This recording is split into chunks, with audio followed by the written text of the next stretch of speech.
السلام عليكم يا شباب. بصراحة كده خليني أتكلم معاكم. في الفترة الأخيرة حصل لي كده حاجات كتير عايز أشاركها معاكم، وعايز أقول لكم إن دي أكتر فترة أنا حسيت إن الدنيا فيها متغيرة معايا جدا. مؤخرا بقيت أقوم من النوم حاسس إن أنا مش الشخص اللي متعود يقوم يعمل الروتين اللي هو بيعمله. حسيت إن أنا منطفي تماما، ماليش نفسي أعمل أي حاجة من الحاجات اللي أنا متعود عليها. قلت يمكن تكون مرحلة انتقالية وتعدي، بس اللي اكتشفته إن المرحلة دي مستمرة ومش عايزة تخلص خالص. وزي ما بيقولوا كده الواحد وصل لمرحلة بعد وجودي مثلا في مجال الإنجليزي 4 5 سنين. حسيت إن الواحد فقدت الشغف لكل حاجة، والمرحلة دي مش عارف أخرج منها خالص. يعني فحس إن أنا محتاج أصور الفيديو ده، لأني عايز أقول لكم إن دي ممكن تكون بداية النهاية بالنسبة لي في الجزئية دي كلها من حياتي. فيعني لو انت مصدق اللي انا بقوله ده، يعني انت عايش في وهم. شغف ايه وحب ايه للمجال ايه كذا حد من طلابي بيمر بالحاجات دي، وعايز اقول لكم اكتشفنا ان دي كلها مرحلة وهم هم بيعدوا فيها. وهقول لك ان شاء الله في الفيديو ده كل حاجة انت هتمر بيها في بالتفصيل في رحلتك وانت بتتعلم انجليزي او بتتعلم لغة او اي حاجة حتى جديدة في حياتك. معكم اسلام AKA سامكس في حلقة جديدة من الشوارع. Let's get started. بص بقى، ركز معايا في الجزئية دي جدا. هم 4 مبادئ لو مشيتهم وانت بتتعلم اي حاجة ان شاء الله تعالى هتوصل اللي انت عايزه. ركز بقى معايا جدا. المبدأ الاول: 2 عمال يا صديقي طلعوا يصلحوا حاجة على سطح مبنى. المبنى ده متكون من 13 دور، لسه شايلين العدة بتاعتهم وداخلين الاسانسير. فلو الاسانسير عطلان، طب نعمل ايه يا صديقي؟ يلا بينا نطلع على رجلينا. وبعد ما وصلوا للدور ال 13 راح واحد منهم قال للتاني: احنا معانا خبرين دلوقتي، خبر وحش وخبر حلو. الخبر الحلو ان انت وصلت للدور ال 13. الخبر الوحش ان مش دي العمارة اصلا اللي فيها الحاجة اللي عايزة تتصلح. لو طبقنا بقى المبدأ ده في مجال الانجليزي هتكتشف ان لو انت بتذاكر بقالك فترة طويلة الانجليزي ومش حاسس باي تقدم، لان احتمال كبير قوي تكون بتبذل جهد في مكان غلط، ولان كل مشكلة وليها علاجها. فلو لقيت مثلا مني مشكلة في نطق، بص وانا بنطق بقول لك مثلا so this story it makes me smile and chuckle every time I think about it. صح كده ولا ايه؟ مش عارف. طب تعال نسمع كده. This story, it makes me smile and chuckle every time I think about it. So it makes me smile and chuckle every time I think about it. I have been in the same I have been in the same apartment. وهفضل أكمل معاها. كل حواسك هنا شغالة على علاج حاجة معينة بعينيها. دي مشكلة للنطق. ولو جينا نعالج مشكلة تانية، وليكن سمعك ضعيف جدا لما بتسمع حد أجنبي، بكل بساطة هتاخد مدرسة زي دي لأن نطقها واضح وبتشدد تشديد صريح على كل كلمة، وهنقفل الترجمة ونسمع شوية ونتأكد بقى إن الترجمة صح. افتح الترجمات براحتك بعدها. يلا بينا من غير ترجمات ابدأ. maybe about 2 years ago, a year and a half actually.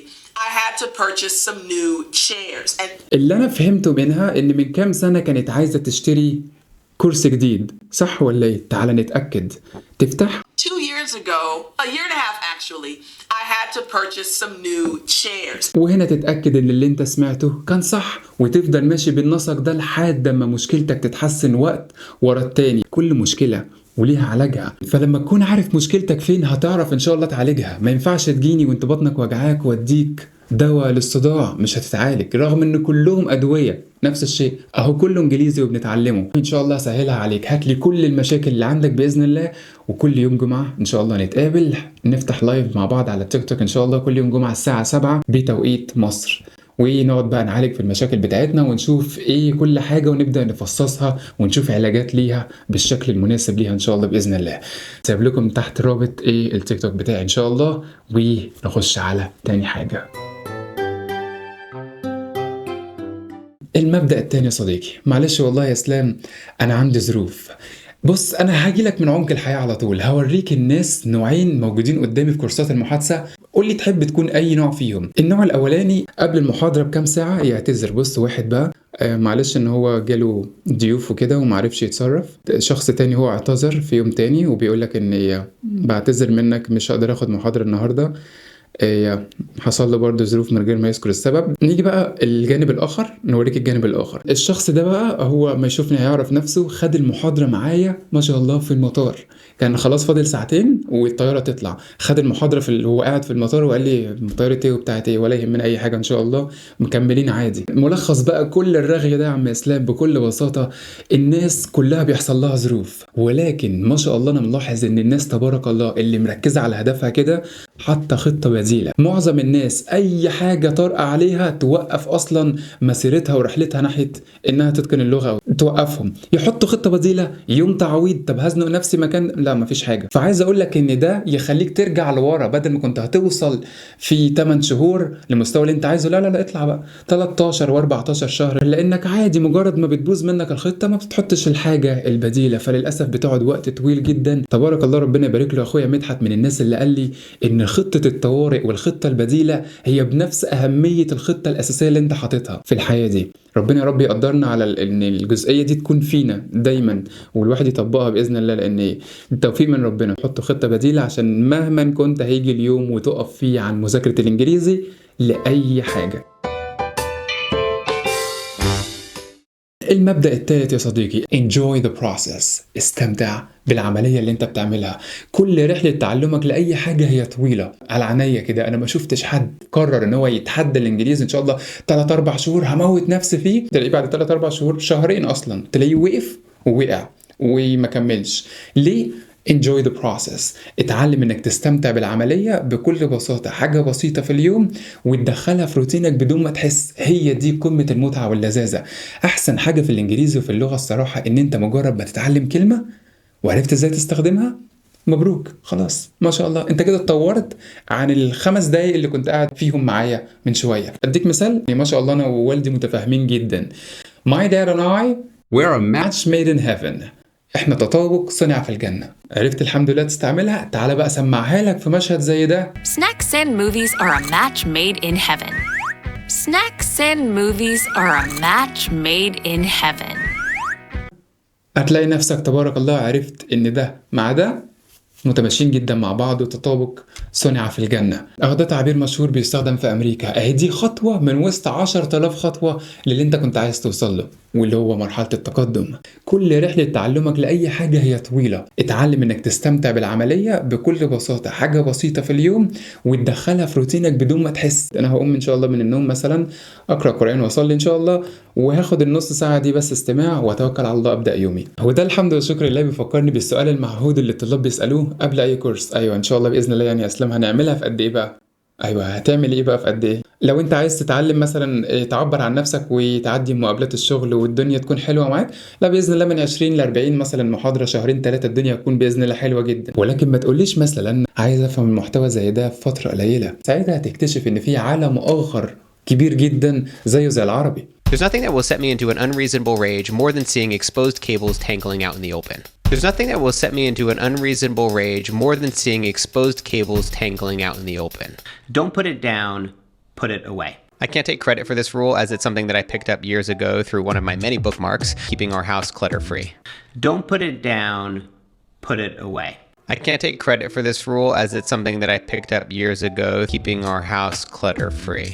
قارن بس نفسك بنفسك بنسختك القديمة اللي انت كنت عليها وهتلاقي ان شاء الله تطور. لكن لو قارنت نفسك بحد تاني هتحبط وتقول هو ما شاء الله كل الناس بتتكلم انجليزي الا انا، ودي اسوأ حاجة او اسوأ عقلية ممكن تفكر بيها في الجزئية دي. رابع مبدأ وهو آخر حاجة معانا، اعمل شات داون لمشاعرك. ده كله بيفكرني لما واحد عراقي كان بياخد معايا كورس وهو بيحجزه معايا، فبيقول لي عايزين يا اسلام ان شاء الله باذن الله نبدا بسرعه علشان الوقت اللي انا فيه دلوقتي متحمس جدا يعني، وانا اعلى مراحل شغفي ان انا اتعلم الانجليزي. فقلت له بس على فكره كده كده ان شاء الله عشان تكون عارف ان الشغف بيخلص، ماشي يعني هتلاقي شغفك خلاص وانطفيت بعد فتره.